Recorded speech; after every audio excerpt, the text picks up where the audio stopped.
Listo, Jimena. Hola, muy buen día a todas y todos. Bienvenidas, bienvenidos a la sesión número 44 del Seminario Permanente de Antropología e Historia de los Racismos, las Discriminaciones y las Desigualdades. Estamos muy contentas de tener esta sesión que, como quizás ya saben, será sobre los racismos en Canadá. Hemos tenido ya 2 años de este ciclo en el que estamos explorando y analizando las diferentes expresiones de racismos y xenofobias en el continente americano, y hemos recorrido ya casi, creo, todos los países del continente. Y en esta sesión regresamos al norte y vamos a hablar del caso canadiense. Tenemos el gusto de tener como invitado al profesor Augie Fleras y como moderadora invitada también a la doctora Graciela Martínez Zalce, que ahora les vamos a presentar. Antes de iniciar, como siempre, quiero hacer los agradecimientos pertinentes. Este seminario no sería posible sin la coordinación de Cristina Masferrer, que lo ha sostenido ya durante tanto tiempo. Digo, sesión 44 es muchísimo. Y estamos a punto de cerrar un año más. Entonces, bueno, aquí está con nosotros Cristina y también gracias a todo el equipo de la DEAS que nos apoya con la transmisión. El otro brazo importante de nuestro seminario de este seminario es el Seminario Universitario de Racismo y Xenofobia Surge, cuya coordinadora también nos acompaña hoy, la doctora Olivia Gal. Olivia nos está acompañando este año como parte de la audiencia y al mismo tiempo también en la organización de las sesiones, porque se encuentra de sabático, pero nos da mucho gusto que pueda estar siempre con nosotros. El CISAN de la UNAM, por supuesto, también está involucrado en la organización de este seminario mes con mes. Esta sesión no les toca transmitir, pero pues les agradecemos muchísimo todo el apoyo que nos dan en su difusión institucionalmente. Como les comentaba, la sesión de hoy se dedicará a los racismos en Canadá y tenemos el gusto de que la doctora Graciela Martínez Zalce sea la moderadora para la sesión de hoy. La presento para que ustedes la conozcan. Ella es actualmente la directora del Centro de Investigaciones sobre América del Norte en la UNAM, es vecino, el CISAN del CEICH ahí en la Torre de Humanidades, pero no tenemos tantas ocasiones para compartir eventos, entonces nos da muchísimo gusto que lo podamos hacer en este espacio. Ella es doctora en Letras Modernas por la Universidad Iberoamericana y es especialista en estudios culturales canadienses, adscrita a las líneas de investigación de migración, fronteras e identidades y procesos culturales. Es profesora de la Facultad de Filosofía y Letras y del posgrado en Ciencias Políticas y Sociales. Es autora y editora de varias publicaciones. Algunas de las más recientes son, bueno, lo voy a decir en inglés como es el título original. Hoy vamos a tener una sesión mixta, así que bueno. Migration and Borders in North America, Views from the 21st Century. Esta fue publicada por el CISAN en 2022, es su más reciente publicación. Y también Canadá y sus paradojas en el siglo XXI, el tomo 2, también del 2022, el libro Cruzando la Frontera, Narrativas de la Migración, Literaturas, este es de 2020, publicado por el CISAN, Cruzando la Frontera, Narrativas de la Migración en el Cine, muy interesante, esta obra es de 2019, y también tenemos The Oxford Handbook of Canadian Cinema, que es el libro de 2019 en inglés. Entonces, pues estamos muy contentas de que Graciela pueda acompañarnos en esta sesión por su especialidad en la temática. Entonces, les cedo la palabra para que nos haga unas palabras de introducción y a su vez nos pueda presentar al profesor Fleras, que nos dará el tema de hoy. Entonces, pues ya saben, bienvenidas y bienvenidos a todas las personas que nos acompañan aquí en el Zoom y también desde el YouTube. Saben que siempre leemos sus preguntas y comentarios. Las personas que están en YouTube el día de hoy nos estarán escuchando la presentación del profesor Fleras en inglés. Entonces, si gustan conectarse al espacio del Zoom, la mayoría de ustedes tienen el enlace, podrán acceder a la traducción simultánea. Para todas y todos los que están ahora en la plataforma del Zoom, abajo en la barra de opciones podrán encontrar el icono como de un globo y ahí pueden elegir el canal en el que desean escuchar el audio. ya sea en inglés o en español. Entonces, para cualquier duda técnica, vamos a tratar de estar pendientes del chat.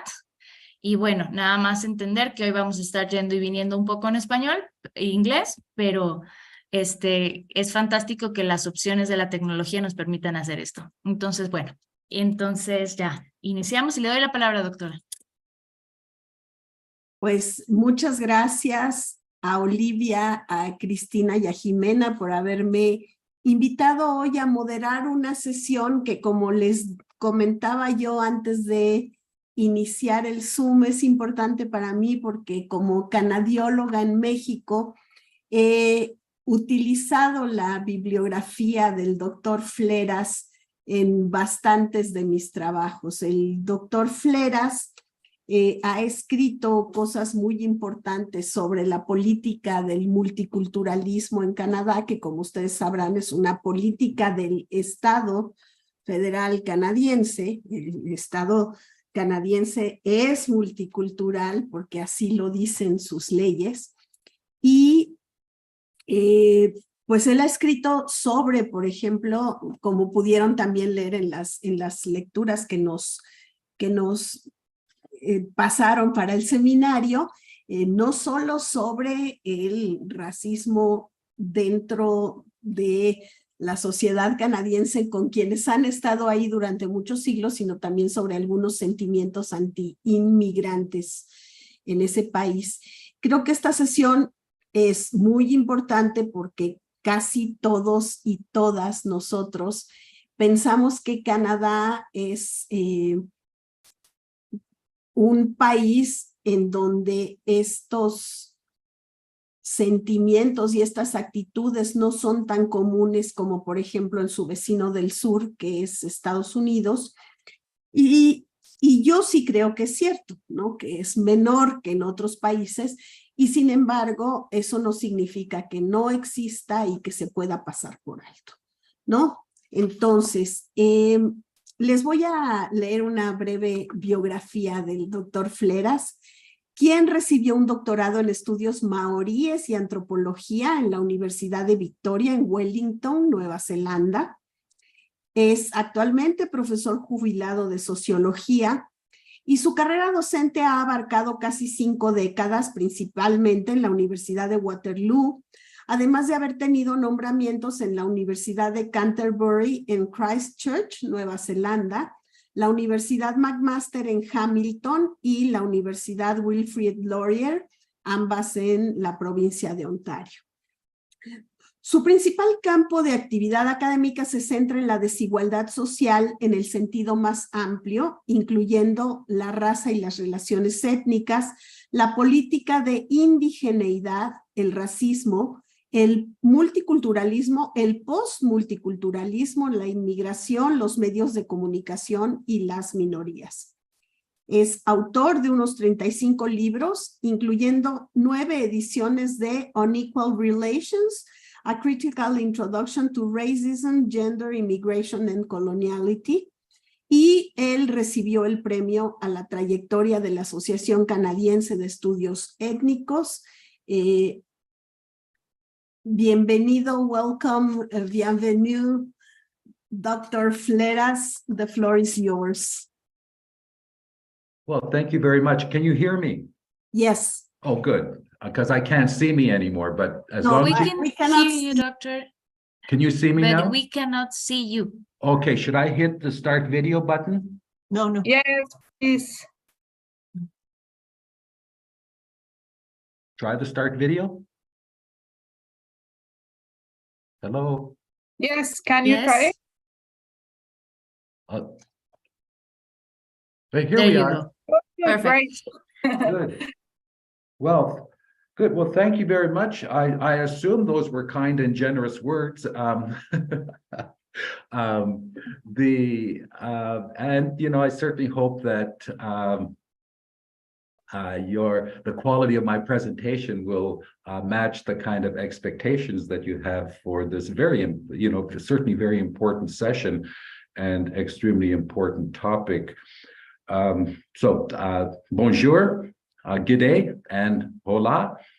I want to begin with a bit of context for my talk, because we need to situate it within the framework of what I want to say this afternoon. It's this afternoon over here. And I'd like to begin by pointing out that it may come as a surprise to a Mexican audience that we're talking about racism in Canada, because Canada has this global reputation that's based on a very lively official multiculturalism, a robust immigration program. We're anticipating nearly 500,000 newcomers in each of the next 2 years. We have a very strong human rights commitment in Canada. And I think Canada does have an international reputation as a country that is tolerant and open, a country that commits to cooperation and compromise and consensus. And that, our Constitution, which was framed back in 1867, says that Canada is built on this principle of peace, order, and good government. And I think, there's that sense that this sort of theme is what describes who we are as Canadians. As you can tell by the tenor of my voice, that's not quite the way the situation is, and that we have a country that has a surprisingly large amount of racial bias. And this bias is not simply in terms of petty discrimination, but increasingly this bias is expressed in violence and even in acts of what we now define as terrorism in Canada against racialized minorities. And we also, in addition to this more personal form of racism in Canada, we also have racial bias that is embedded within the institutional framework of Canadian society. Some of this racial bias tends to be deliberate, but much of it is very much rooted in this notion of systemic and structural, so that there's this sense that Canada is very much of a racialized society, or as I would like to say, racialized in whiteness, in the sense that it is, tends to be more pro-white than anti-minority. So that, that's a subtle distinction between the two, but I think it's a very important one. And this notion of living in a racialized society does pose a problem for Indigenous people as well as for racialized minorities, insofar as everyone has equal rights in Canada, but one needs to appreciate that both Indigenous peoples as well as racialized minorities have to exercise these rights as well as attain success in Canada in a system that was not designed to reflect their experiences or realities, and was certainly not constructed to advance their interests. So that, once again, there's that pro-whiteness, which can, on the surface, doesn't seem particularly egregious as a form of racism, but in fact can work in a very insidious way in order to marginalize and to create patterns of disparity that seem to be inconsistent with Canada as a multicultural society. I think there's a sense of perspective here, that, certainly compared to what Canada was in the past, and compared to many other countries where human rights abuses are commonplace, I think Canada certainly is relatively enlightened by comparison. We may not be a perfect society, but we may well be less imperfect than most other places. So by comparison, Canada does look good, but in comparison to the kind of standards that we've established for ourselves, there's still a long way to go before we can match reality with the kind of ideals that Canada has, in a sense, defined as being definitive of Canadian society. So it's within this framework of the good, the bad, the in-between that I want to frame my presentation today. I do want to, in a sense, warn the audience that I'm not going to talk about incidents of racism in Canada at either individual or at institutional levels. That kind of information is readily available to anyone who wants to Google racism in Canada, and the Google will yield a trove full of information that, you know, that in a sense gives some sense of the lay of the terrain when it comes to racism itself. Nor do I really want to talk about the notion of, or to criticize government policies or institutional practices or Canadian laws and accuse them of being racism. This is, again, not my intent in today's talk, but I certainly want to, my interest is more in talking about the idea of racism in Canada and what it means at present. And so my primary interest is to focus on how this idea of racism, how it is being perceived, how it is being articulated, how it's being understood, and how it's being debated in Canada, and how this idea is evolving in Canadian society. Evolving in part because it's reflected and is reflected in the notion of how Canadians are beginning to see racism, how they're beginning to think and talk about it, and how they are beginning to respond to it in terms of programs and interventions and so on that fall under the larger category of anti-racism in general, or equity, diversity, and inclusion programs in particular. So there's certainly no question that Canadians have become much more aware and certainly much more informed about racism in Canada just in recent years. And we can attribute that to a whole host of factors, whether we're talking about the far white nationalism, whether we're talking about Trump, whether we're talking about the George Floyd murder in Minneapolis several years ago, to the Indian residential school scandal in Canada, where the remains of Indigenous children were by way of ground-penetrating radar, were able to detect at several sites across Canada itself. So there's a whole host of factors.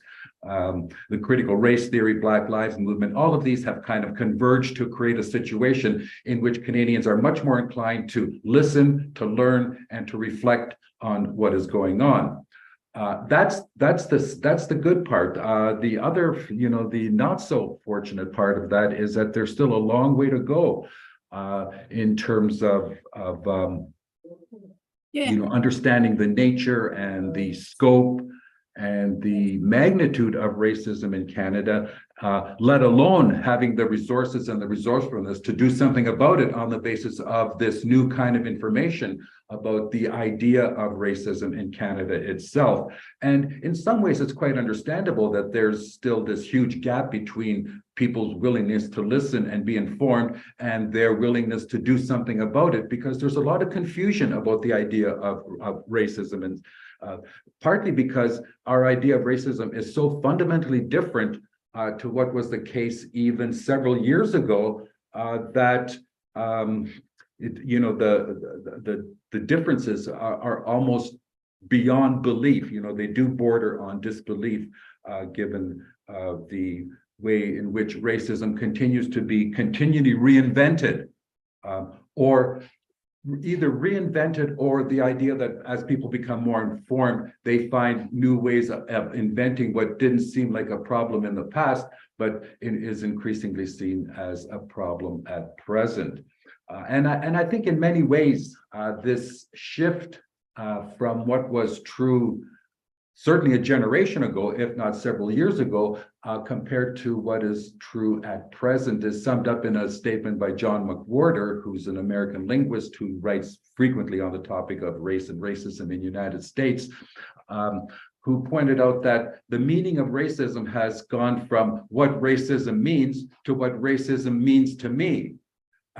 And one can appreciate that if the shift is what racism means to me, it sort of implies that there's no longer any kind of coherent or consensual notion of what constitutes racism. So we find ourselves in this rather awkward position. Here we are, almost 1/4 of the way through the 21st century, and we find that we still don't know what racism means. You know, it continues to be a riddle. We don't know how it works or why it persists, a kind of mystery in its own right. And we really don't have a very good grasp on what we need to do in order to address, to challenge, and to remove notions of racism. And so, you know, I'd like to talk about racism as a kind of a riddle wrapped inside a mystery, inside an enigma. I don't take credit for that kind of, I'm not quite sure whether it's a metaphor or some kind of allegory. I have to attribute that to Winston Churchill, who back in 1939 quite shrewdly defined Soviet Union as a mystery wrapped inside a riddle, wrapped inside a mystery, inside of an enigma. So we have you know, my objective is very clear. Has, you know, in recent years, I've become very much committed to this idea of not introducing topics of racism and race relations and multiculturalism, but much more interested in this idea of trying to change people's idea about racism in terms of how they see it, how they think about it, how they talk about it, and how they respond to it. And here I respond to it in terms of anti-racism on the basis of this new kind of information. And you know, I think you need to appreciate that the topic of racism as an idea is extremely, you know, it's extremely difficult insofar as we have a situation in Canada and United States where the progressive left and the populist right are accusing each other of racism. So they're using the same word to accuse each other of taking radically different positions on this notion of racism. And so to one side, we have the progressive left that tends to see racism in everything, and we have the populist right, which tends to be inclined to see racism in nothing. And so we have you know, you can appreciate the complications of talking about something that has such a divergent reaction in terms of its presence and who or who isn't racist or who engages in forms of racism. And another issue that seems to, in a sense, distort or to undermine any kind of clarity with respect to racism is the casual and sometimes very careless way in which racism is used to describe almost everything. So that anything involving a socioeconomic disparity is automatically attributed to systemic racism.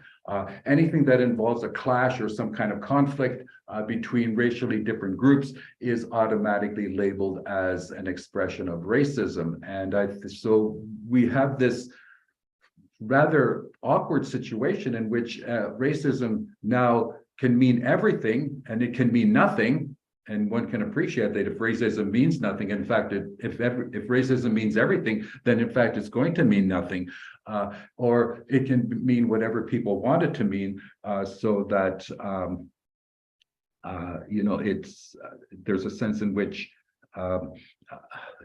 as I said, when everything is racism, then nothing is racism, not to mention the fact that overuse of the term to just carelessly and casually bandy it about creates a situation in which the term or the charge of racism begins to lose its emotional wallop. It no longer has the moral authority to shock, and that people become complacent and indifferent. And in fact, one might argue that after the very lively summer of 2020 in the post-George Floyd murder situation, that people's awareness and interest in racism seems to have somewhat abated. References to articles that indicate that equity, diversity, and inclusive departments within corporations have been mothballed because the executive decisions have decided that they are no longer required either to do something or at least required in order to demonstrate corporate good faith in being aboard the anti-racism bandwagon. So,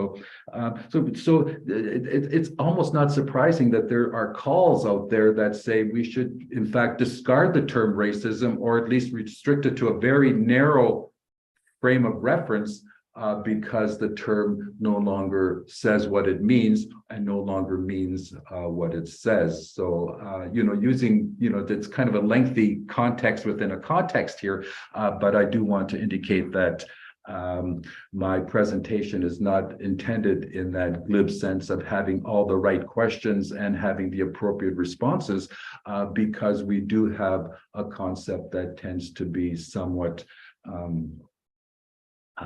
difficult to address, especially when racism increasingly means what it means to me. That high level of subjectivity creates difficulties in terms of not only definition, but also creates difficulties in terms of what its meaning is, as well as a corresponding set of attributes and characteristics by which we can point to something and say that's racism or that's not racism.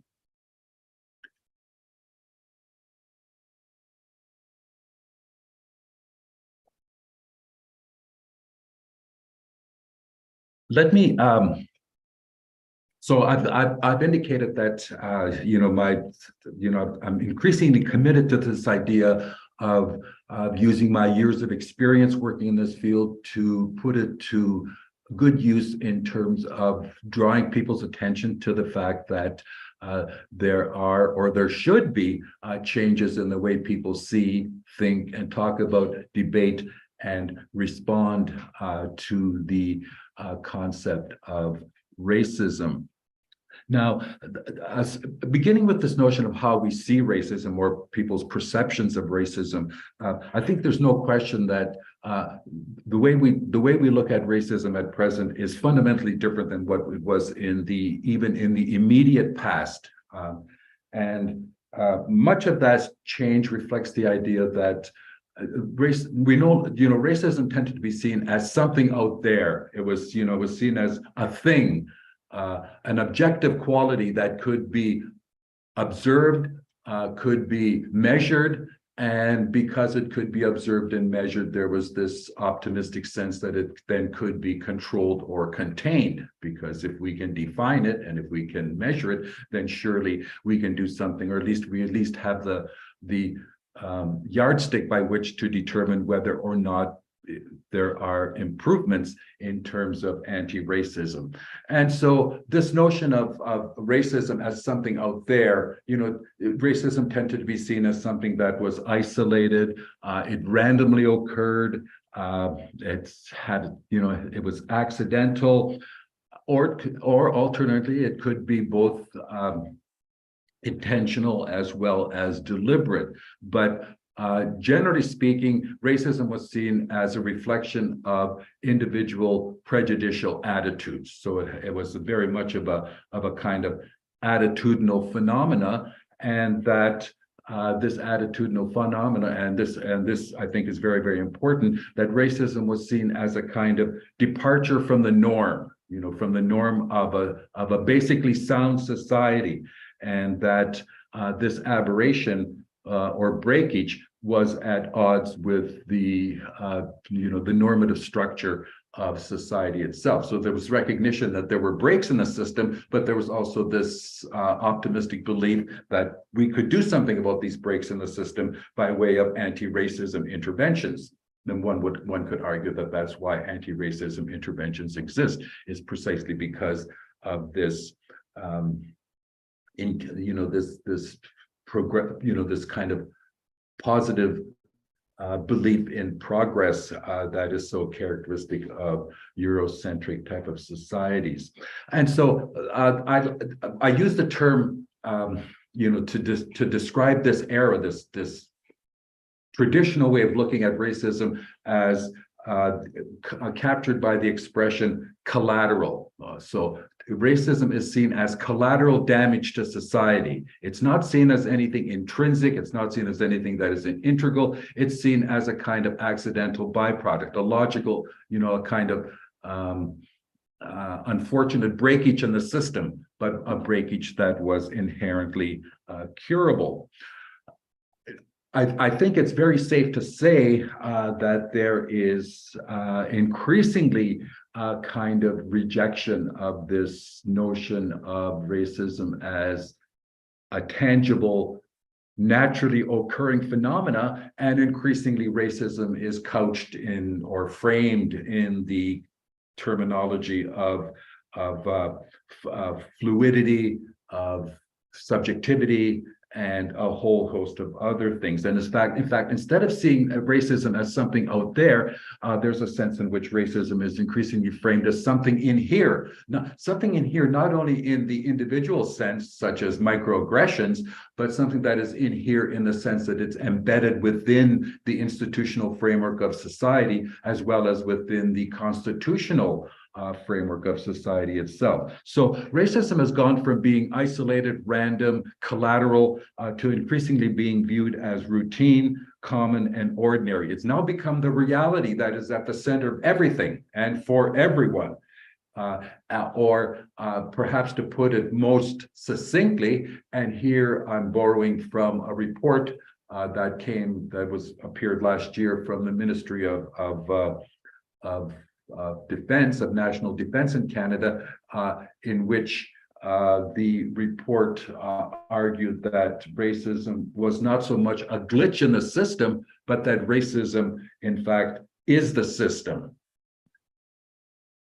That racism is integral and it's inherent within the Canadian system itself. And, one can clearly appreciate that in this kind of shift from racism as collateral to racism as a default option, the logical and the natural expression and outcome of a system that is racialized in whiteness, that we talk about, or I at least frame this rate and frame the title of my presentation from collateral damage to system default, or to a default feature or a default option in Canada, as that reflecting and embodying that particular shift in the way we think about racism itself. So just let me just read, or just in a sense, read intermittently what I'm referring to when I talk about this notion of racism from collateral damage to a system default, that it constitutes the default setting, that is the logical extension and outcome of a society that is founded in the notion of settler colonialism, structural white supremacy. It's racialized in whiteness, and I can't stress that enough for not only the Canadian audiences, but for anyone who is willing to listen to me, that we need to disabuse ourselves of the notion that to make references to Canada or Canadian society and not to acknowledge the fact that this society is not some kind of neutral ground in which everyone has an equal stake and everyone has equal participation and everyone has corresponding entitlements as a result of this evenness or this neutrality, but to appreciate that Canada is steeped in coloniality and continues to be so, that Canada is a structural white supremacy. So it's a white supremacy, not in the sense that there's a lot of white supremacists in Canada, although recent surveys indicate that there might be as many as 100 to 150 white supremacist cells or groups in Canada, ranging from Christian nationalism to neo-Nazis. Apparently, so there's that sense in which it's not supremacists in the Ku Klux Klan sense of the term, but supremacist in the sense, or Canada is a structural supremacy insofar as it's structured in a way that is by, for, and about whiteness in Canada. There's certainly no question. I don't think one can undebate or dispute that particular fact. A lot depends on how much significance one wants to attach that Canada is, in a sense, racialized in whiteness or racialized in a white or structural white supremacy. And of course, we need to also appreciate that Canada continues to be, despite its commitment to multiculturalism, it really continues to be a monocultural Eurocentrism.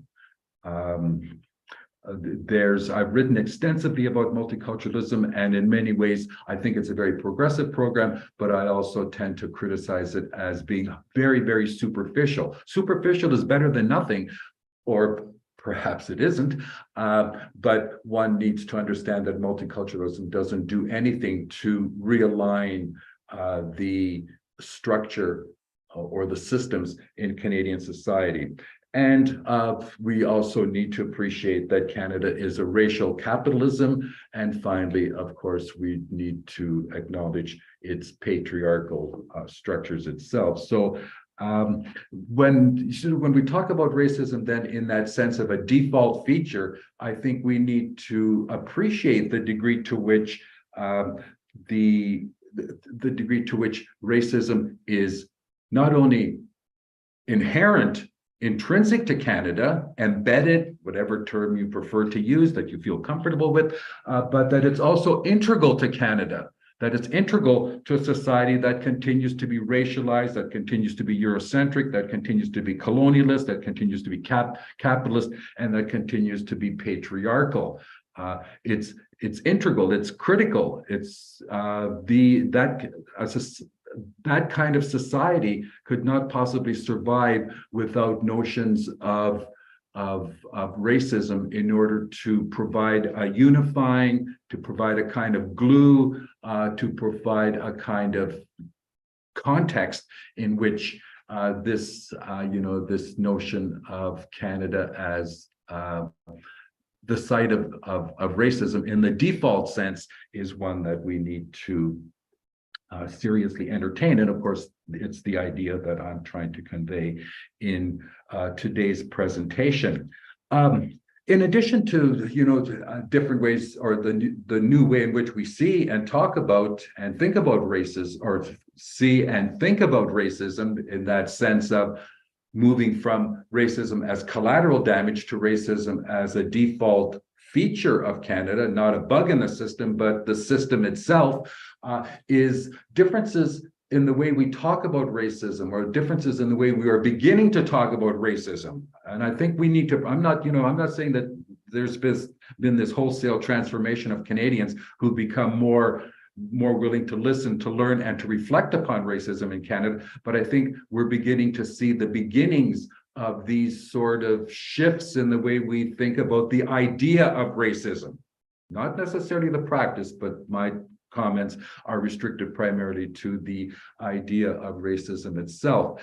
And the way we talk about it, in a sense, captures this pending shift, this sort of evolving momentum as a result of events in the year 2020 and 2021.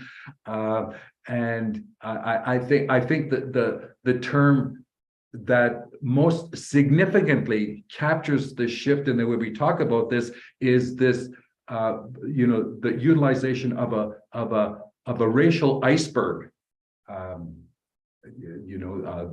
Iceberg's clearly a metaphor that resonates more clearly with, or more loudly with, the with the Canadian audience than perhaps an audience that is not as quite familiar with the phenomena of icebergs itself. But just to read again, to read this passage, taken primarily from Alison Haynes, who is an exceptionally insightful journalist for the Montreal Gazette, who a couple years ago reminded me that of the necessity to dig deeper in addressing racism that's hidden in plain view. I've taken this from a previous publication of mine. The open racism of a few deranged white supremacists is merely the tip of a racially coded iceberg that conceals a submerged and hulking mass of a hulking mass of a sorted number of dynamics that are oftentimes hidden in plain view. So that we have polite put downs and coded dog whistles and implicit prejudices. There's a passivity of apathy, silence, ignorance, neglect, complicity, and inaction. There's exposure to everyday indignities of thoughtless microaggressions. There's blocked opportunities because of structural barriers and systemic biases. There's a tangled web of pervasive yet dispersed power relations that complicate people's lived realities.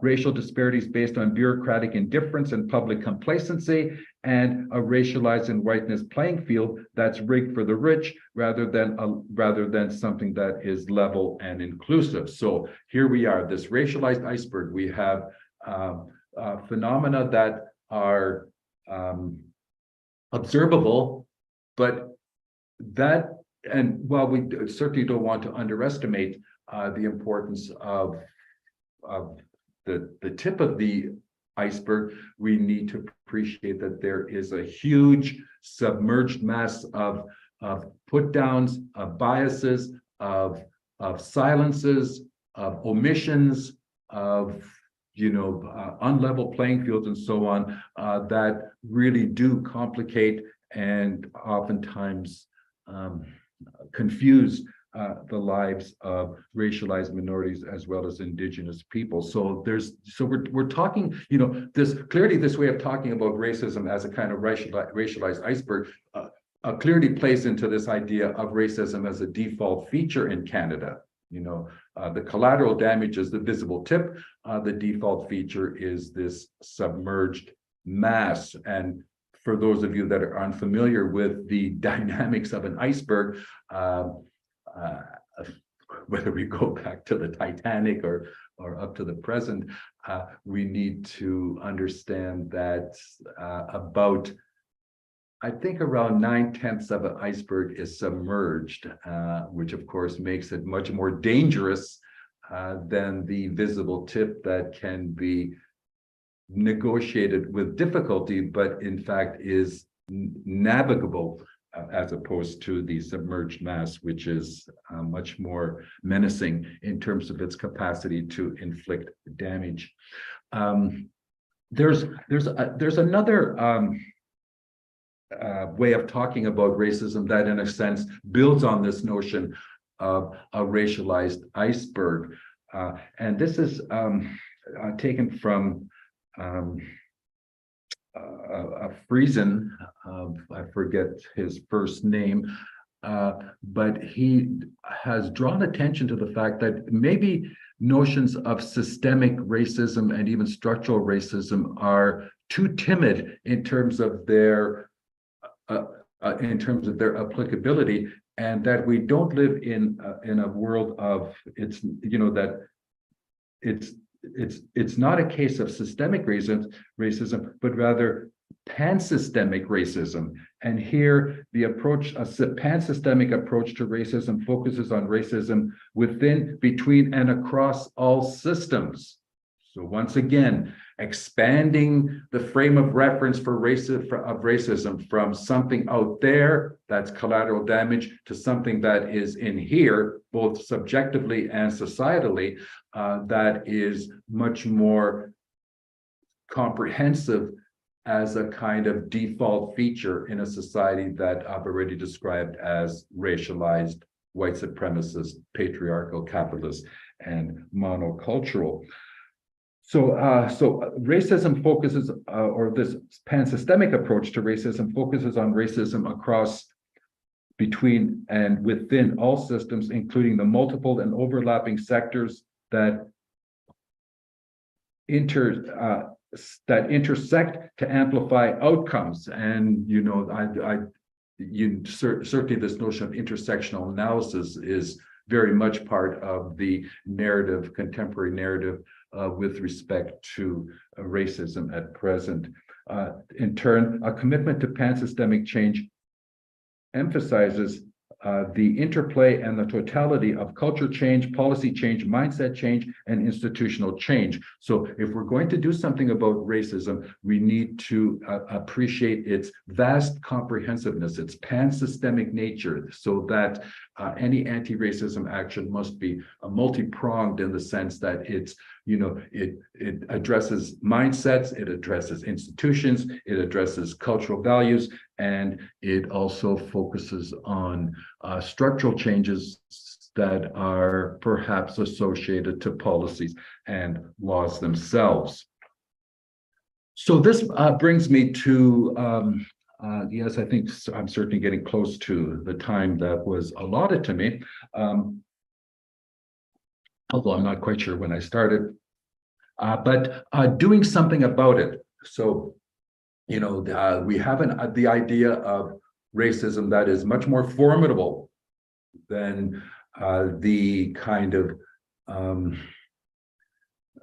idea that was tended to be rooted in terms of prejudice and breaks in society that can be readily fixed as long as we apply the resources and resourcefulness to do the job. So, it reflects a very very 1960s, 1970s thinking, this kind of idea of anything is doable, progress is inevitable, that as long as we appropriate sufficient amount of resources and energy and personnel and expertise to do the job itself.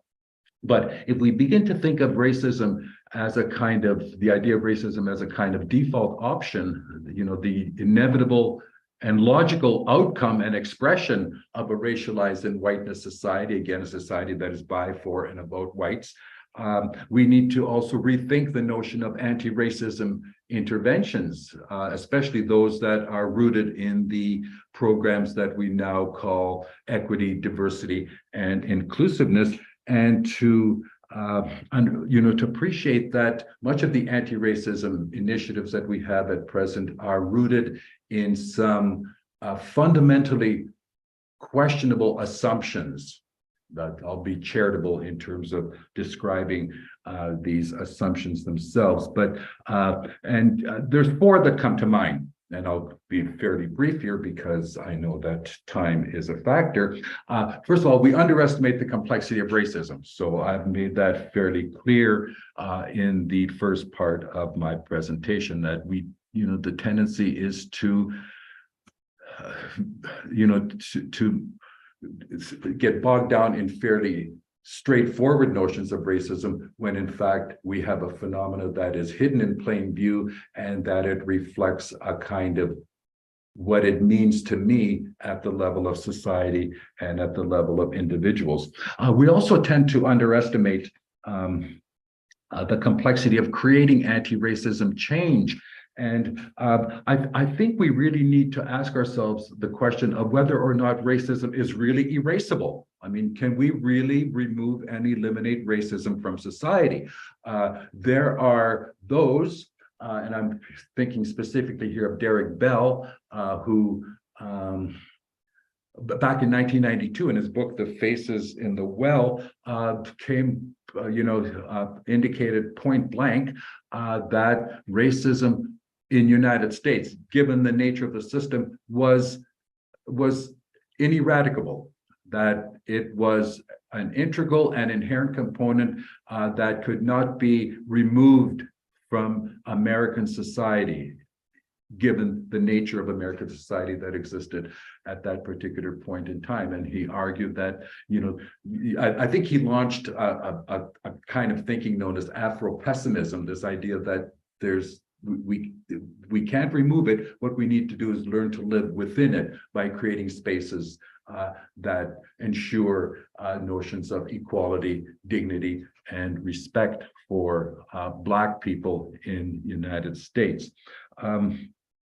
We also have to ask ourselves whether or not it's erasable, given the fact that we don't know what to erase. I mean, we, have already indicated that racism can mean everything yet nothing, and that it seems to be constantly reinventing itself.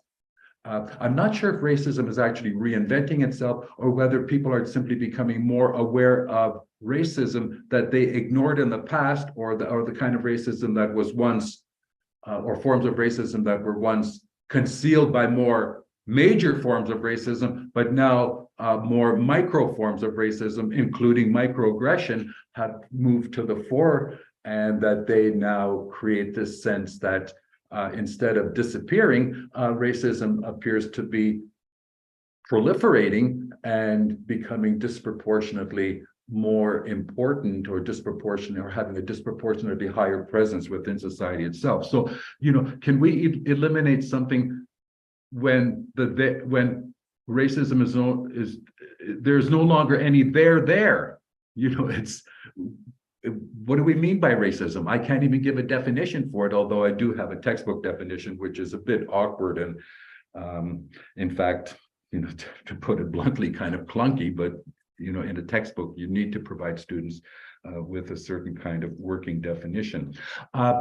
Thirdly, we need to, an assumption that we need to address is to overestimate people's capacity to change, or to want to change, to become more anti-racist. And here I'm thinking along two lines. First of all, we work, or at least anti-racism programs work on the principle that racism results from ignorance. Provide people with knowledge, and they will presumably change their ways.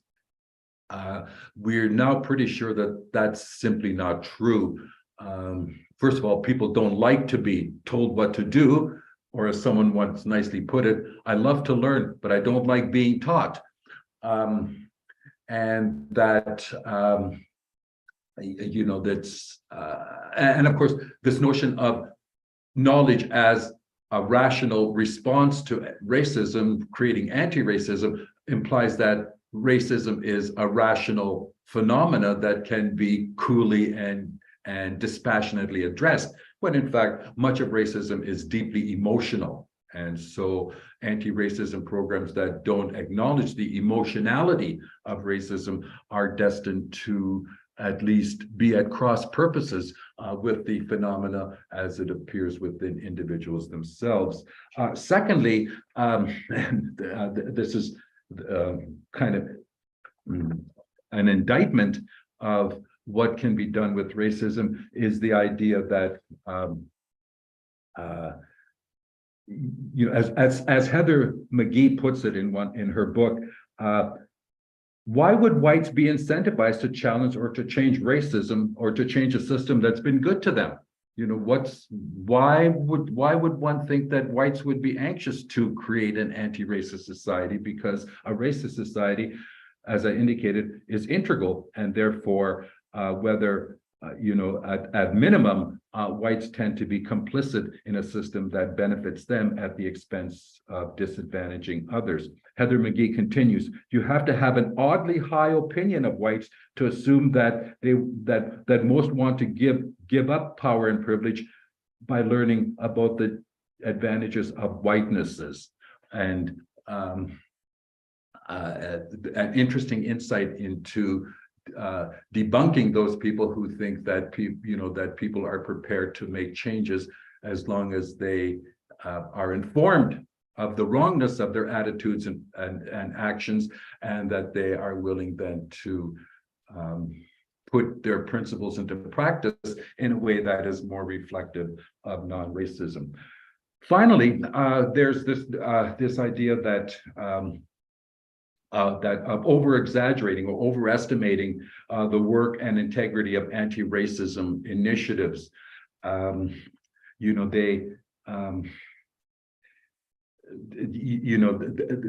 Most of them are simply based on old-fashioned forms of thinking about racism that tend to focus on symptoms rather than root causes, that tend to focus on changing people's attitudes rather than changing the systems and structures that give rise to those attitudes. or as someone once put it, if racism in society is akin to the water in which fish swim, the anti-racism challenge is to change the water, not the fish.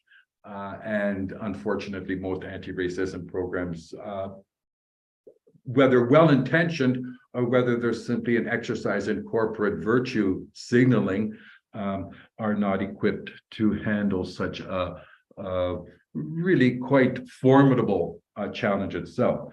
And finally, one of the more damning indictments of anti-racism interventions is this idea that most sessions, most training sessions, sensitivity sessions, EDI initiatives tend to focus on the moment. You know, this idea that, you know, a 3-hour presentation, a 12-hour workshop is going to bring about changes in people's attitudes and their behavior. I think for anti-racism programs to work, they need to move beyond the moment, you know, the moment of the workshop, and to understand, excuse me, my throat is getting dry, to understand that we need to focus on anti-racism as a movement that is long, difficult, that is time-consuming, and that, of course, must be addressed across all domains.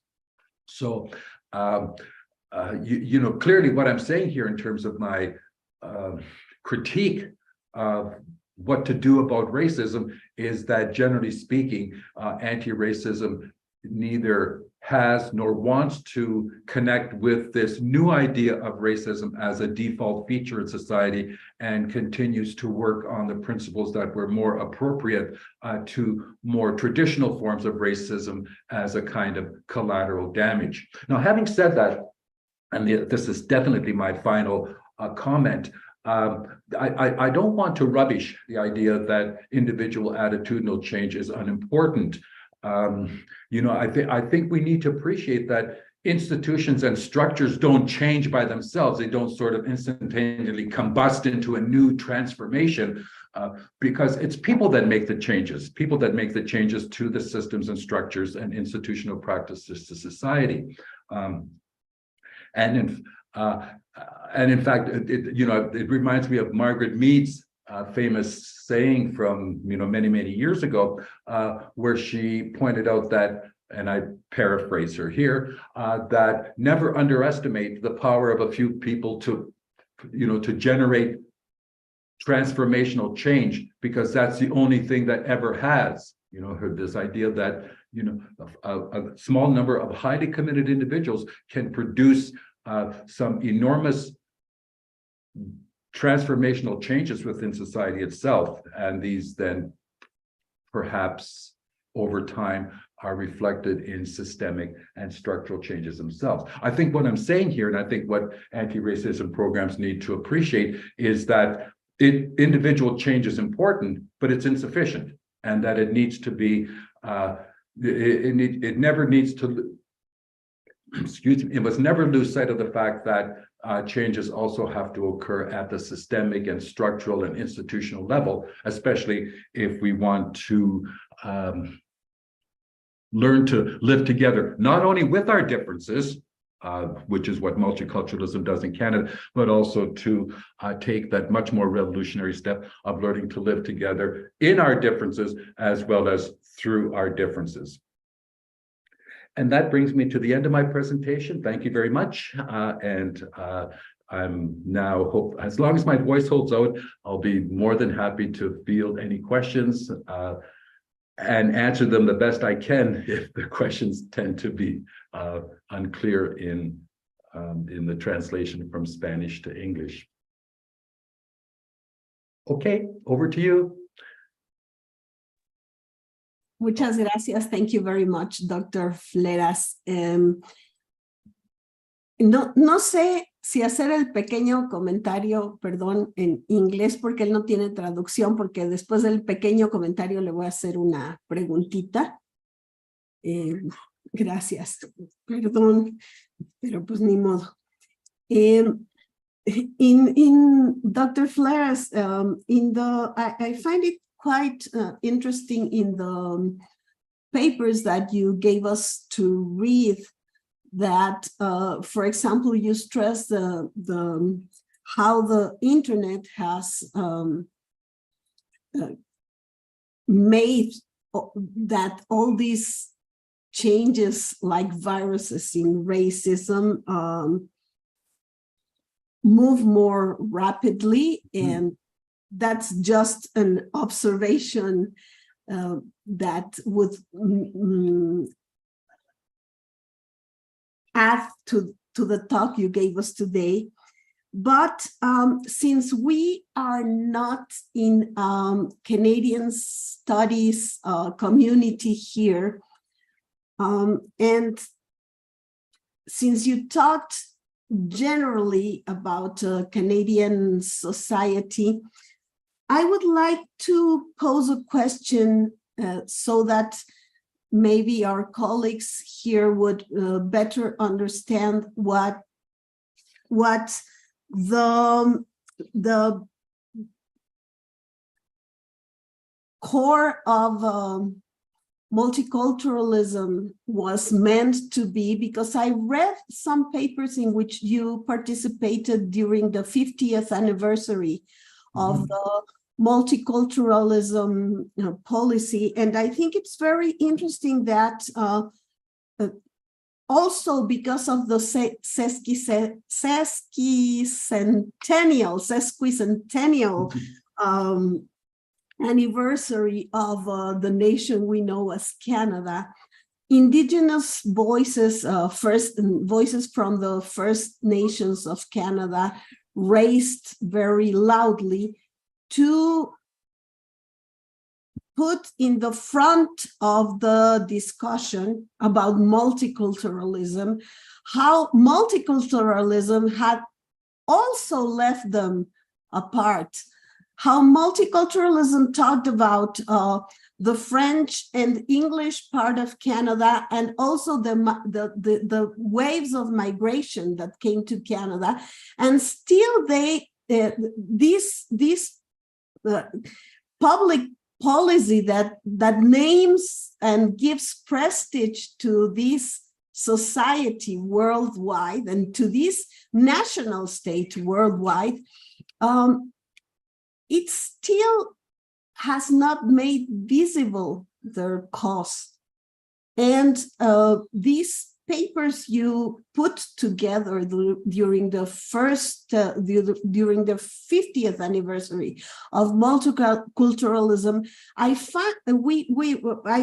we read them here with our students from the diploma on North American Studies here at CISAN, and it was very interesting to them to see how, still with the very best of intentions, as you have told us here, the very first inhabitants of that territory are still being left aside. And I would be very obliged if you could comment on this. I would love to. Generally speaking, the multicultural discourse does not apply to Indigenous peoples. The Indigenous peoples tend to see their narrative as focused on decolonization, focused on nation building, focused on largely getting out of a system that really doesn't work well for them. And I don't mean literally getting out in terms of, outright sovereignty, but getting out of a political arrangement that tends to treat them as, in that sense of terra nullius, that sense of, that 15th century notion of the doctrine of discovery, this idea that Europeans could come into North America society and declare it empty of people, empty of civilization, and therefore they could claim it on behalf of the monarchy that they represented as explorers or as traders itself. Indigenous people do not like to see themselves as included as part of the multicultural discourse. As far as they are concerned, a multicultural discourse is largely about inclusiveness, of integrating and accommodating of getting people into the system on an equitable basis. And that's not the kind of narrative that they feel comfortable with. Their narrative is much more radical, much more transformative, and multiculturalism simply doesn't serve their particular interests. So the idea of omitting Indigenous voices from the 50th year celebration of official multiculturalism was not an accident, was not intended as a kind of insult or slight to Indigenous people, but in fact respected their wishes to ensure, to respect their wishes in terms of rejecting multiculturalism as something that is really appropriate to their political concerns. They're First Nations, they're not ethnic minorities. And so they need a discourse that is more reflective of their government to government relationship rather than a kind of relationship between racial and ethnic minorities and the federal government itself. Now, having said that, with something like about half of the First Nations population living in cities, they tend to, would tend to fall under the multicultural umbrella insofar as urban Indigenous people are looking to integrate into the system and looking to be inclusive within Canadian society, but their discourses don't hold sway in Canada. The discourses that do hold sway are those traditional leaders, clan leaders, tribal chiefs, hereditary chiefs, and they are much more in the vanguard of transformation, of indigenization, of indigenizing their relationship with Canadian society in a way that reflects this notion of power sharing, reflects this notion of partnership, and reflects this notion of property return, to return land that rightfully belongs, or at least resources or some compensation that rightfully belongs to them. Multicultural discourses are, 50 years of official multiculturalism, I think, have made it very, very clear that it's not about promoting ethnicity. It's not about, protecting minority rights. It's about creating an inclusive Canada in which there is immigrant integration and minority accommodation to create within the existing system. So of course, tweaks need to be made to the existing system in order to ensure that there is a more facile integration and accommodation. But clearly, the discourses are so different, inclusiveness versus transformation, that Indigenous people have made it very clear that multiculturalism is not them. The other thing that you mentioned, and I want to go back to your first point about social media, and you're right. I said that there were a variety of factors that have prompted Canadians to become much more open to listen, learn, and reflect, so that they begin to see and to begin to think and talk and relate to racism in a different kind of way. And of course, what we have here with the social media is the power of visuality, that the visual nature can convey messages quickly, dramatically, and in a way that prompts people to not look away. They gravitate, they are fixated to these images, and that these images then may or may not have a kind of perhaps not transformative dimension, but at least have a sense in which people become much more reflective of positions itself. And interestingly, it's not just the social media. Prior, really, back in the 1950s, it was the visuality of television. When Americans saw that police dogs were being, were attacking Blacks who were trying to desegregate and to become integrated into American society, when they saw brutality directed at civil rights movement people, it was that televised image that I think prompted a lot of legal changes to occur that formally desegregated American society and created the basis for some degree of optimism, which was relatively short-lived once the Black nationalism movement emerged in the late 1960s, and they had a different vision of Blacks in the United States compared to what the civil rights movement envisioned the placement of Blacks in the United States.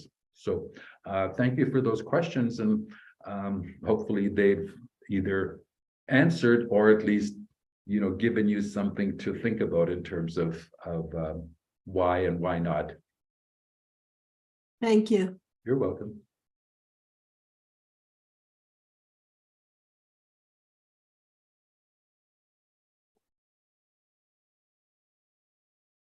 Muy bien.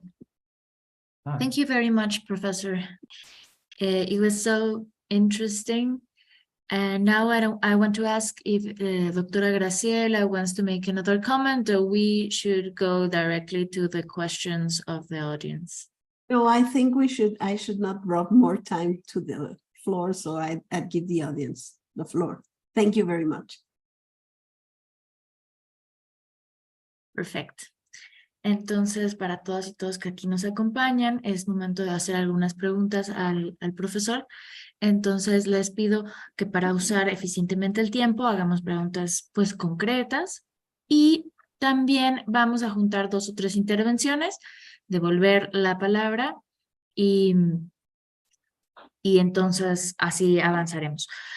Una cuestión aquí es que si quieren hacer su pregunta en inglés sería perfecto porque el profesor les puede escuchar directamente, y si la quieren hacer en español, la traductora nos va a ayudar a ponerla en el chat para que la podamos leer desde ahí.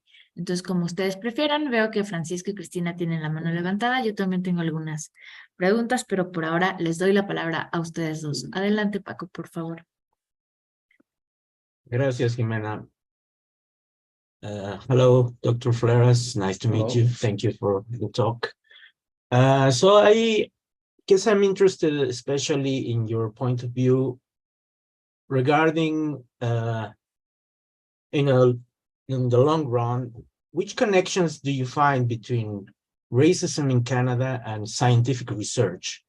For instance, in the biosciences, for instance, interventions from people doing population genomics and these new ways of doing science in biomedicine and biological sciences, which also sometimes include the biological anthropologists who are sometimes in the global north still thinking in terms of categories that remind us of the old ways of classifying humans that belong to past epochs of physical anthropology, racist and racialist in general. So that is the main area that I would like to address if possible.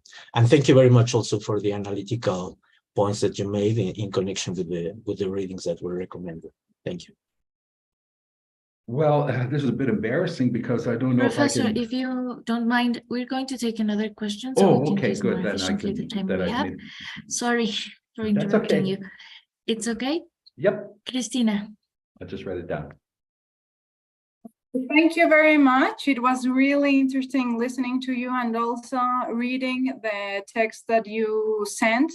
The Wikipedia, it was really useful to know about a lot of examples of experiences of racism in Canada, but also your chapter on racisms in Canada. It was really, really interesting because I think you let us know there a lot of conceptual and analytical aspects on racisms in Canada, and I like your reflections on why racisms is in plural and how these expressions can be different, but also the paradox of being more aware about racism.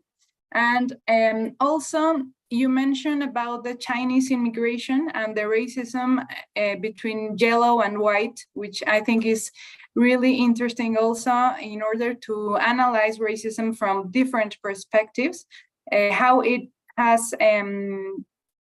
some effects, but different effects depending on populations also, on the origin of this population. And also you mentioned the pandemics as the pandemics and the racism in the era of digital racism. So I think that was really interesting also. And I have two questions.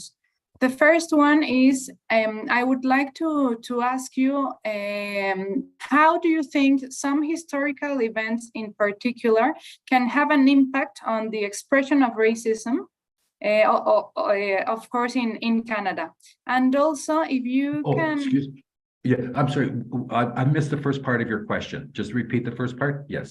Yes, how do you think some historical events, some particular historical events, I'm thinking about the pandemics, of course, but maybe others like the 9/11, for example, how these kind of events can have an impact on racism? Okay. I read it on the paper, but I would like to listen it from you. Okay. And also, can you give us some methodological recommendations on how to study racism in Canada or in other contexts? Thank you very much.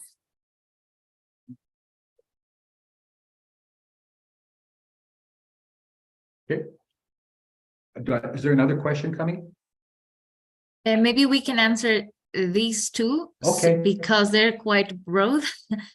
Yes. I'll go with the ones I can answer, and then hopefully I'll peter out with the ones that I'm less able to answer. With respect to this idea of whether there are historical events that can change the shape and the direction and the exposure of racism to Canadians, I don't think there's any, Canadians were profoundly influenced by the murder of George Floyd in May of 2020. The Pierre Trudeau, the father of our current prime minister, many years ago when he was a prime minister, made this very astute observation that when the Americans sneeze, Canadians get a cold. And I think that, in a sense, captures this notion that things that happen in the United States have a kind of spillover effect in Canada itself. So George Floyd, as a historical incident, certainly created a kind of confusion and uncertainty and outrage at this notion of police racism and the degree to which it seemed to be systemically embedded within the institutional service. But it was a year later when ground penetrating radar, and I mentioned this earlier in my presentation, uncovered what were the probable remains of Indigenous children at at former sites of Indian residential schools, a school system that ran from about the latter part of the 19th century until almost the end of the 20th century, in which children were Indigenous children put into boarding schools. Upwards to about 150,000 is the number that's usually circulated, and where they were forcibly assimilated into European ways with respect to everything from appearance to skill acquisition to the removal of Indigenous language and culture and so on, along with some fairly harsh treatment of the children that prompted that, certainly both the Pope as well as the Prime Minister of Canada have now conceded that it was some kind of genocidal practice, these Indian residential schools in Canadian society. Now that had, an awareness of that for most Canadians came as an absolute shock to them. We've tended to believe the press clippings about how open and tolerant and how Canada was committed to peace, order, and good government, and that that with the exception of some unfortunate incidents, that the relationship between Indigenous people and the Canadian government was a relatively progressive one. To find out that something like genocide was practiced in Canada came as a short, sharp shock to many Canadians. And and I think a number of Canadians still are profoundly influenced by this alarming recognition of Canada as being a crime scene, being a crime site. Now, when I talk about the fact that Canadians are much more aware, much more informed, much more willing to listen, learn, and reflect, that doesn't mean that that always translates into practice, or translates into practice that has a kind of meaningful impact. So on September 30th, as a result of a report on a Truth and Reconciliation report that came out about 20 years ago, September 30th is now National Reconciliation Day in Canada. It's a federal holiday, and it's, a surprising number of Canadians buy orange shirts, orange T-shirts, because that's, there's a long story associated with that, but that's symbolic of Indigenous children, or at least one Indigenous child who had their orange shirt forcibly taken away from them. And now that has become symbolic of the Indian residential school system in general. But, the number of Canadians that wear these shirts is quite commendable. There's clearly a level of awareness. One of the other walking around with an orange T-shirt and doing something to alleviate the poverty and powerlessness and the marginalization of many Indigenous people in Canada are unfortunately two different things. The other thing that indicates that there's much greater awareness is that we have land acknowledgements that now precede almost every meeting or any kind of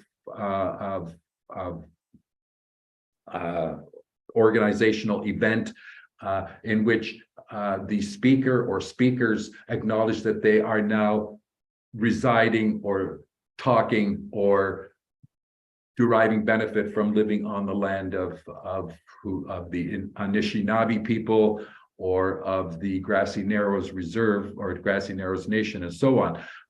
These land acknowledgements are oftentimes thought of as highly performative. In other words, they're useful, but they are very much based on virtue signaling, insofar as prime ministers and CEOs and university presidents and so on make these Atlantic acknowledgements, but no one wants to give the land back. So there's a symbolic commitment, but there's no real practical impact in terms of returning land that has not been lawfully ceded to the Crown in Canada. So there's the 2021 Indigenous or Indian residential school scandal, if you want to call it, is a historical event that has had an impact. It still seems to have an impact 2 years later, but of course I can't look into a crystal ball and in any way predict whether or not it will have long-lasting effect, or whether it'll have a long-lasting effect beyond the symbolic. So maybe Canadians are good at making symbolic reparations, but they're not particularly good at, or as I probably have put it in several contexts, Canadians are good at talking the walk. They still have to learn how to walk the talk in order to implement and to affect generative change. So that's the historical part. I'm not sure how I can answer the second part of your question. How to become more informed, or how to use that information as a basis for doing something about racism. There's just so much literature out there that I can't even begin to assist you in that area. I can make a plug for my own material, and my material tends to be fairly heavy on secondary sources. So, you can use that as a basis for continuing to pursue an anti-racism trajectory. As to the first question and the first questioner, I don't really know how to answer your question. I have to be honest. I'm going to stumble my way through what seems like a possible response, but it may not match your expectations. But my training is as an anthropologist. So I'm quite familiar with biological anthropology and so on, and I'm certainly aware of the work of American anthropologists that were quite instrumental, people like Franz Boas, who were quite instrumental in debunking this notion of biological race. That somehow there were real races that were fixed, were immutable, were non-interchangeable, and that were, in a sense, a reflection of a hierarchy based on white superiority and minority inferiority, with different grades of inferiority depending on their proximity to the arts of civilization as practiced by Western society. In my second career as a sociologist, I tend to assume that it's the social dimension that accounts for variation, that accounts for racism in Canada, and that I tend to downplay the biological, partly because I'm not very familiar with a lot of the, I'm not a biologist, and I have enough on my plate just trying to keep up with sociology, let alone to delve into a different discipline. I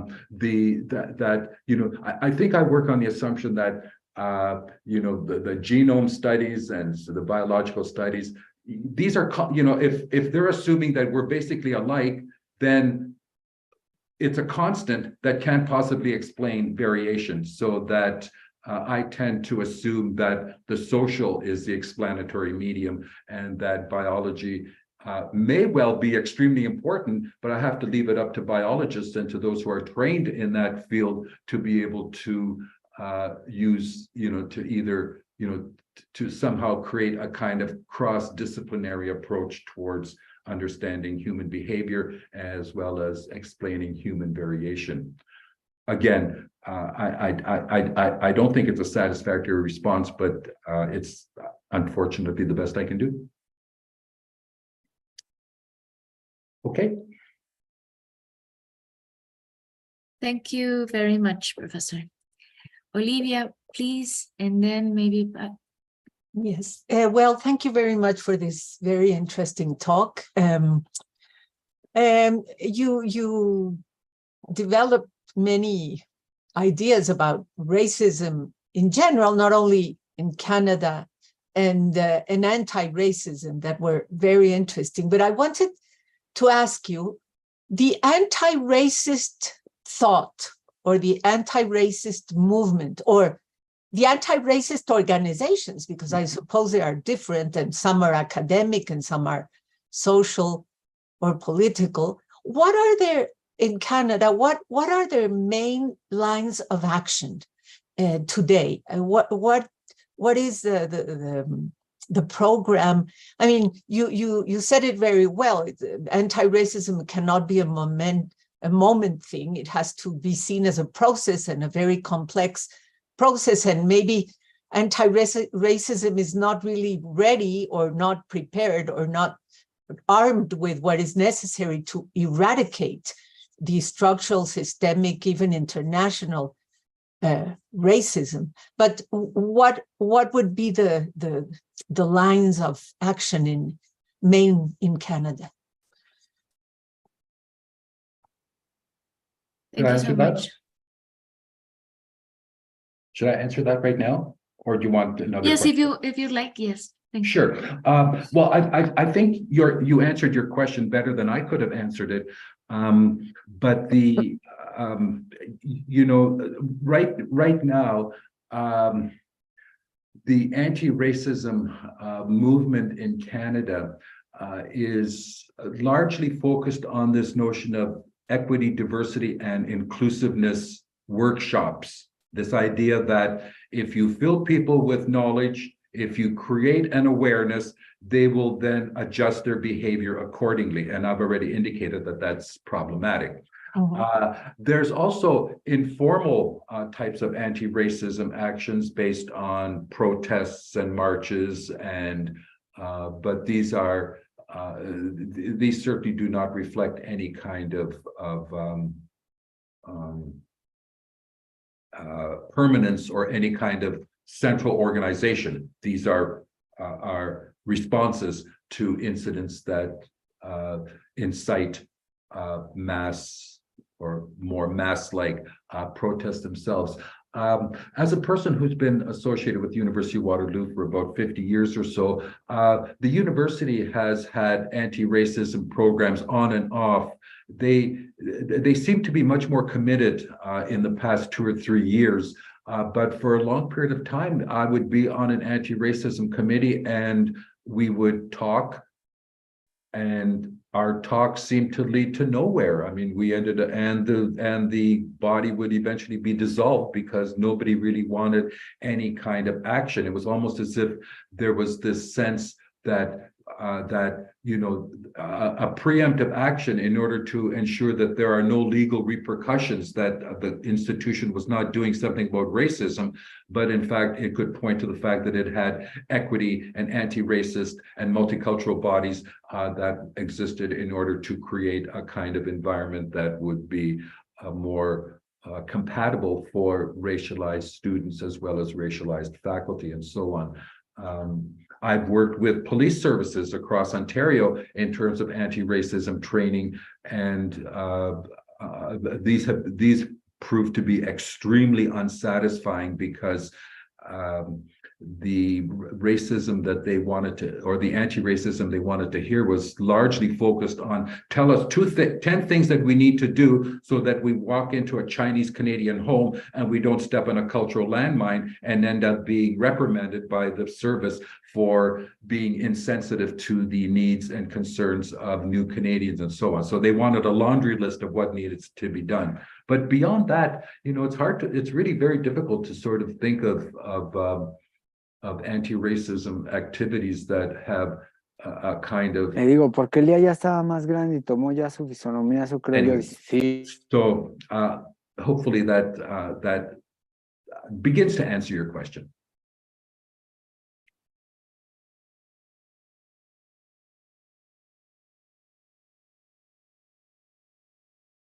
Hello. Francisco. Yes, we are. I give you the word if you want to make any clarification about your last observation. Well, first, I'd like to thank Dr. Fleras for his reply. I think that was a very good reply in itself. I just wanted to add to my question that I was also thinking about how processes of racialization that you talk about in your papers are influenced by scientific practices, contemporary ones that are at the same time sometimes based on older understandings of classification, right? In that regard, I believe that it is completely within the scope of sociology and anthropology, social and cultural anthropology, to analyze how, for instance, in the global north, and in particular right now for the topic at hand in Canada, these processes could be taking place in Canadian society. No? So I know the American example better, in which, for instance, you have many companies that offer services of what's called recreational genomics, where someone can, for instance, send a sample of saliva or blood, and then this company would do some genomic sequencing and then some bioinformatic analysis and tell this person that, oh, your ancestry is this and that, biogeographic ancestry. This is one of the concepts that is currently being used. So given the historical connections between Canada and the US, I was curious to know if as an anthropologist and sociologist in Canada, studying Canadian society, you have seen any of these things going on at all, and how this informs your theoretical perspective on racism, which is, as I said before, very interesting. And I think we should at Zalce read you more to see some of the concepts that you have developed can be actually incorporated into our analysis. And this, I think this last comment in a way echoes what Cristina was saying before. So that's probably the main question that I could pose given the scope of the presentation. So it's not necessarily about what scientists think race is or not, no? Because most scientists anyway, worldwide, reject the existence of races as it was defined in the old days, no, by racist physical anthropologists, no. Some of the contemporaries of Boas, for instance, definitely, and many others, no, in many other countries. So thank you very much for considering this rephrasing of the question and expansion of it. Thank you. Again, maybe I've spent too long in the ivory towers. I just can't. You know, the notion of scientific thinking and racism, or scientific data and racism, are just are terminologies that I don't really hear very often in Canada. You know, in fact, I can honestly say that the last time I saw a linkage between race and scientific racism was in the early third of the 20th century, when scientific racism, this idea that you could measure that you could use measurements in order to distinguish different races, and then use that measurement as a basis for extrapolating their attributes as to whether they were in how these attributes shape behavior, how these attributes related to the attributes in other societies along a certain kind of hierarchy itself. But beyond that, I just don't know. I really don't. I feel bad that, as a guest lecturer who's expected to be an expert in this field, that there are still gaps that just baffle me. So no problem at all. We will investigate this. But anyway, thank you for the compliment on the talk. That's worth its weight in gold. Thank you. Thank you so much, Professor. To give you some context, this seminar is very interdisciplinary. I'm going to. So we have people from very different disciplines and backgrounds, and that's something that it's always making it very rich, even if we're not always in the same floor as everyone. But we thank you so much for your answers. I'm going to give the word to Cristina, and then I would like to have to ask a little question, because we don't have so much time. But if anyone else wants to intervene, please do it, or leave us your question in English or in Spanish in the chat. So, Cristina, please. Y muchas gracias. Bueno, en efecto, pueden preguntar en español, en inglés, no hay ningún problema. Bueno, yo voy a hablar en inglés porque el profesor no tiene ahorita acceso a la traducción simultánea. Professor Augie, thank you. I was wondering, because it was really interesting, the comparison between USA and Canada in the text that I read, because I think it's common in other sessions we have had. It is common that some others comment like, in our country there is no racism is not so how do you say, not so important as in the USA. So I think USA is like a point of comparison to more or less like analyze how much racism is in a country. We know that racism is important in all countries, and that in all countries, for example, in Mexico, we have problems of racism. And of course, these expressions are different than in the USA. but it was interesting to find like the same reference in your text about this kind of comparison, because many people realize that in the USA, the racism is a big, huge problem. So I was wondering if you have a comment about this kind of comparisons that many people make between racism in the USA and in other countries, in this case in Canada, and also if you find maybe if you have any comments about a comparative perspective on racism in Canada and maybe in other countries or even in other continents. Thank you. Should I respond? Yes. Okay. Well, there's several questions in there, and luckily I can answer them, which is a relief after the last misstep on my part. I don't like to go into comparison of racism between countries. The contextual factors, the historical factors, the political and economic and social factors are so different as to make this a very awkward sort of endeavor. The other thing, of course, is that trying to compare racism between countries is difficult insofar as there's no consensus as to what constitutes racism. So that there are those who would argue that when I say Canada is racialized in whiteness, so that racism then becomes a default option in Canada, they might reject that. Whereas they might say that, like, for example, former President Trump had a very narrow definition of racism.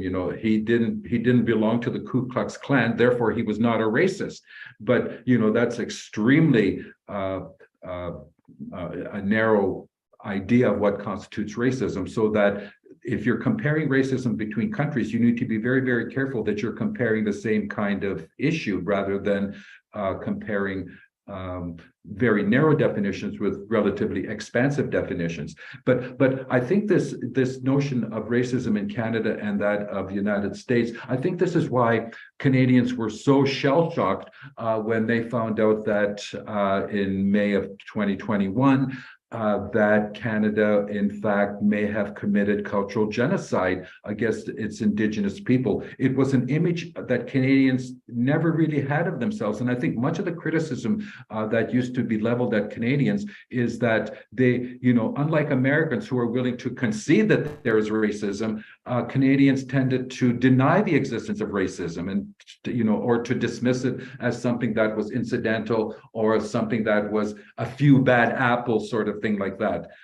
To come to an awareness that in fact Canada may in fact be a rotten institutional barrel that's filled with bad apples is a very profound and transformative mindset shift for many, many Canadians. And this is so, that's why I think this, I think we're beginning to see a change in the way Canadians see and think and talk about and respond or debate issues pertaining to racism itself. Now, as to whether there's any data to indicate whether there's more racism in Canada than there is in the United States, in the past 2 weeks, the UN has criticized Canada for its temporary work program. It's especially the agricultural stream, of which there's many Mexican temporary foreign workers who do come to Canada to work in the agricultural fields,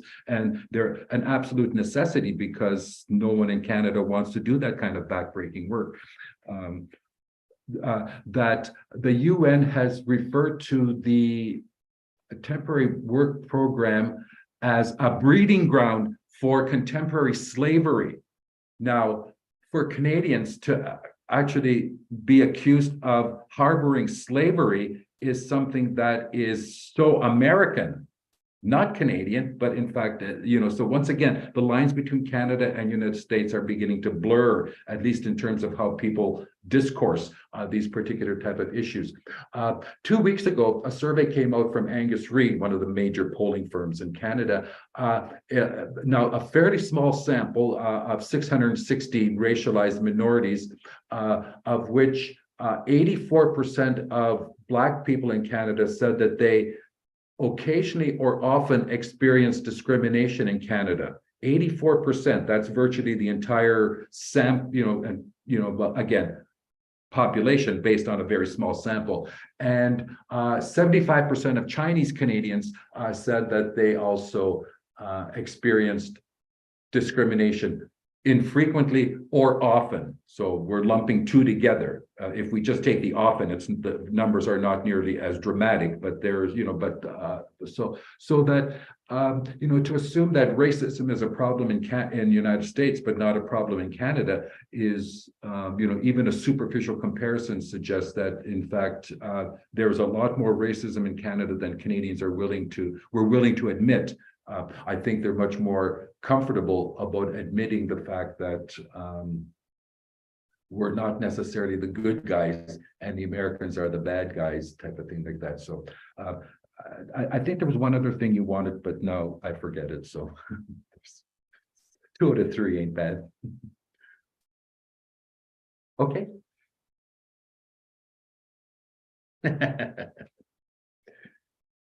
Thank you so much for your generous answers, Professor. I would like to do another one.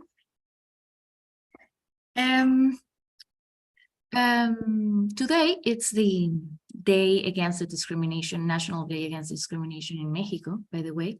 It's just a coincidence, but okay. I think it's a good chance to have this conversation.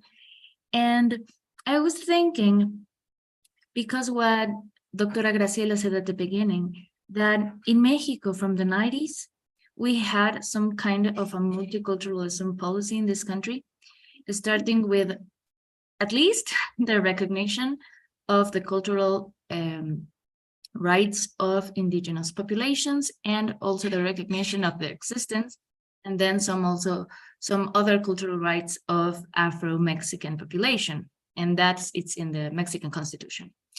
And people think, and it's a topic we've been talking about in this seminar for a long time, that just because of that, this cultural politics, multicultural politics, this is an anti-racist politic or policy.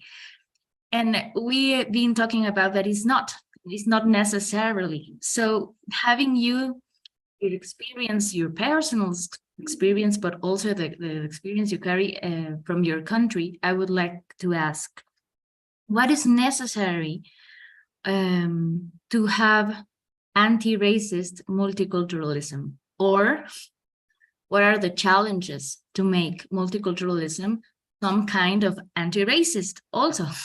I know that contexts are very different, and we have this challenge in this seminar that we've been comparing countries, and it's difficult, but I wouldn't like to leave you without asking you what are your suggestions about this very complicated topic. Well, luckily for you, I can answer that question because so Canada's official multiculturalism has gone through different stages. So we went through an ethnicity stage, an equity stage, a civil society stage, integrationist phase. But interestingly, in the past 3 or 4 years, multiculturalism has done an extreme left-hand turn and has now almost exclusively focused on anti-racism. So if because of the Multicultural Act in Canada, every second year, there has to be an assessment of what multiculturalism has done, what it plans to do, and to make it available to the general public. And the entirety of the anti-multiculturalism program now is devoted to anti-racism. So admittedly, it's anti-racism at the individual and attitudinal level. So there's a lot of money being funneled into community groups in order to improve intercultural understanding. There's a lot of money being funneled into workshop sessions that will presumably sensitize Canadians to the presence of racism, and hopefully that sensitization will result in behavior modification and so on. So it's not anti-racism in the sense that I'm talking about as a kind of systemic and structural default option in a racialized Canada. And you can't really expect an official multiculturalism to do any more than that. It's a state instrument, and as a state instrument, it's not going to promote notion of radical or transformational change. It's going to work within the existing system and try to humanize it as much as possible. Again, depending on your political perspective or where you stand on the political spectrum, that half glass full, half glass empty is either progress or it's reneging on addressing the real issue and doing something about it. Now, as my my final comments in my presentation indicated, I'm not dismissive of individual change, and I firmly believe that that's where social change begins. You need to, and I would like to think that all my editions of Unequal Relations are based on the principle that if I inform people that, a light bulb will go on and they will make certain kind of adjustments that are according. But I also recognize that even though that might be necessary, it's insufficient, and that to a large extent, the individual change has to be in conjunction with these broader, the moment is not enough. We need to be part of a movement. And part of that movement is one that is much more transformational in its outlook. And,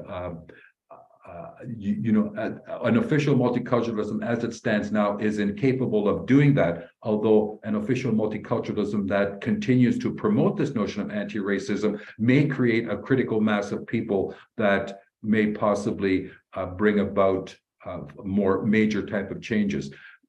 That optimism is also offset by the pessimism that I've pointed out to you, that of Derek Bell, which said that racism is so indelibly ingrained within American society, a society that is capitalist, that is patriarchal, that is colonialist, that is racialized and Eurocentric, that the notion of removing racism, even if we could ever define it as this moving target, continues to move in all sorts of interesting and confusing directions, reinforcing this notion that we do live in interesting times, whether or not racism can be ever eradicated, or whether the yardsticks will keep moving all the time, so that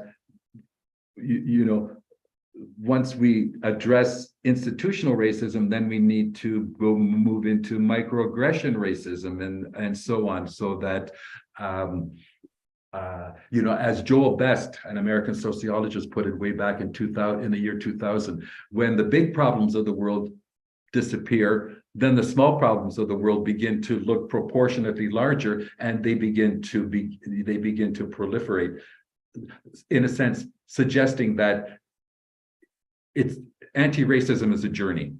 It's not a destination, it's a journey, and that a critically informed and committed population is perhaps the ideal situation that we can realistically anticipate, rather than anything that is,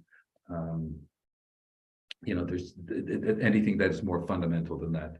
So it's pessimistically optimistic. I'm convinced that change can occur, but I'm also convinced that we need to, as Casey Kasem, a very famous DJ from the United States, once put it, we need to look to the stars, but keep our feet planted on the ground.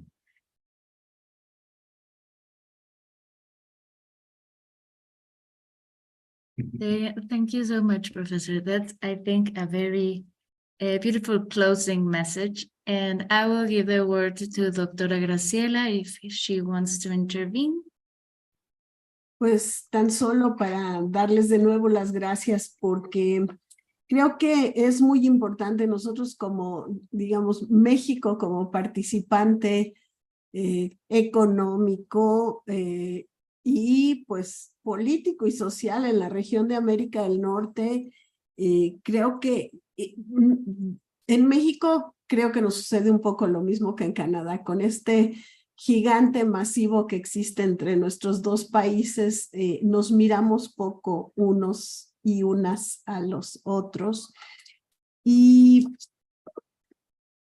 creo que la presentación del doctor Fleras nos ayuda a desidealizar esta idea del multiculturalismo como la respuesta a la eliminación de las discriminaciones. Creo que sería muy importante también, según lo que él nos respondió, que nos preguntemos en qué manera las comunidades que son distintas y que pertenecen por alguna u otra razón al mismo Estado-nación deben ser incluidas en la totalidad, no incluidas a la fuerza, sino a partir de un diálogo y de tomar en cuenta las realidades que están relacionadas con la existencia de dichas comunidades. Y bueno, esto último que dijo creo que nos deja un punto de reflexión. Hay más de 24,000 mexicanos y mexicanas que viajan una vez al año a Canadá como parte del programa de trabajadores agrícolas temporales que viajan con un contrato y que ese contrato pues los beneficia a sus familias, pero también perjudica no solo sus derechos humanos, sino sus derechos laborales.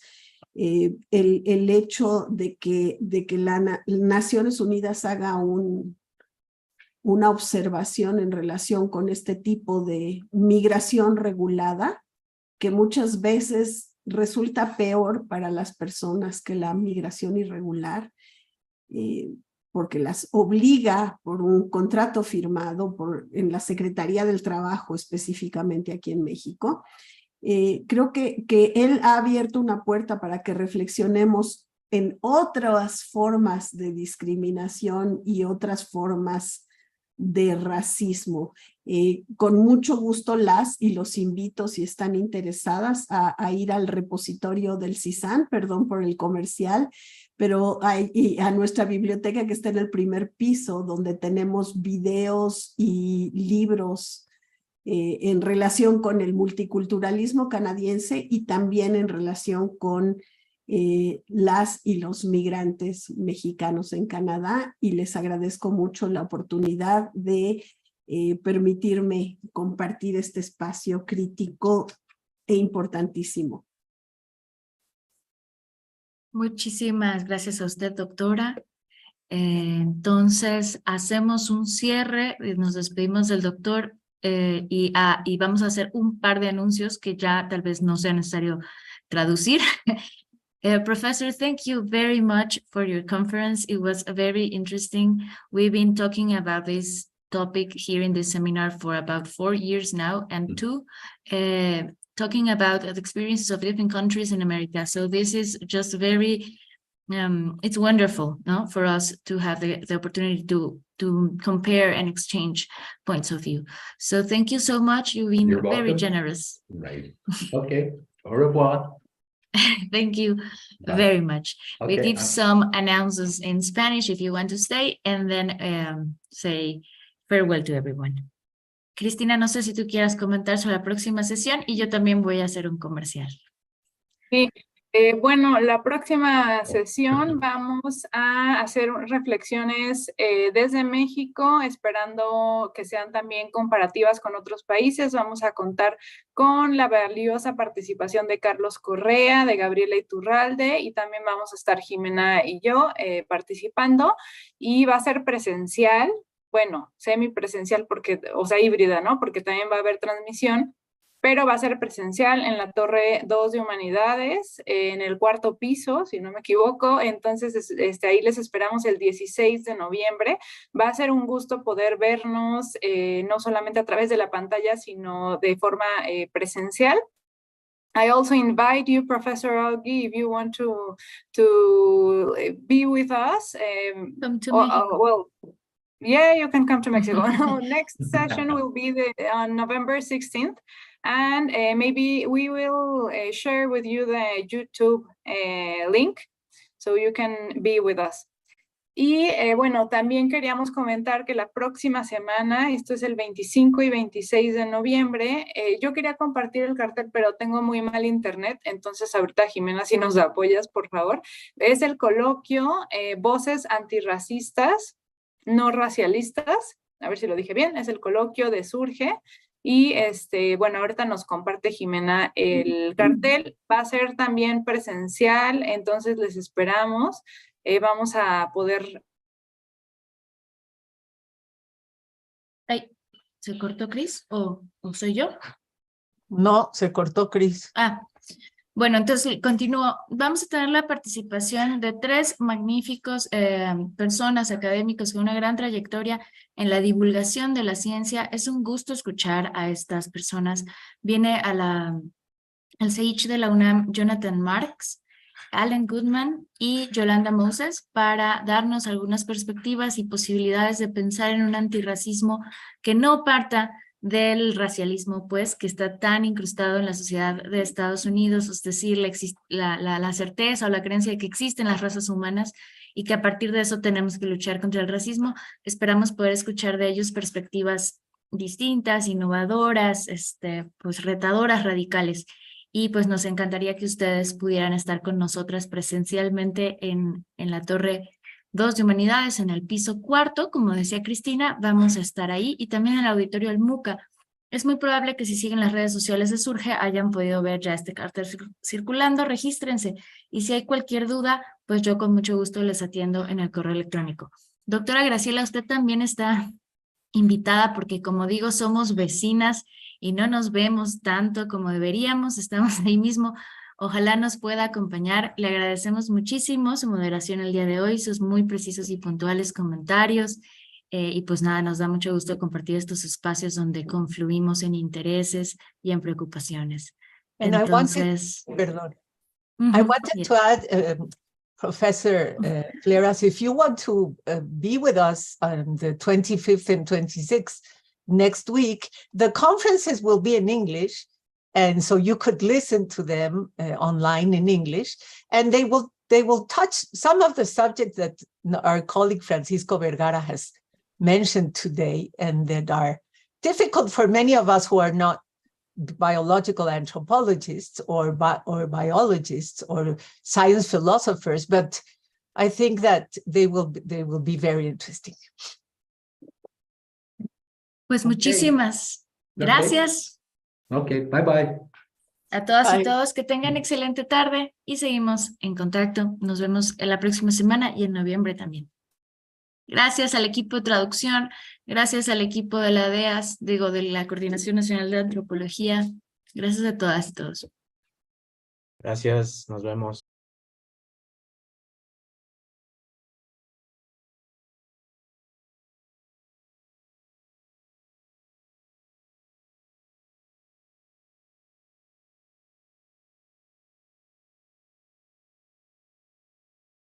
Instituto Nacional de Antropología e Historia. Secretaría de Cultura. Gobierno de México.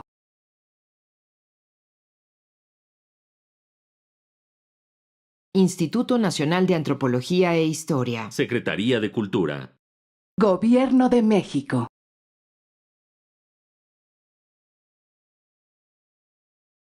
Instituto Nacional de Antropología e Historia. Secretaría de Cultura. Gobierno de México.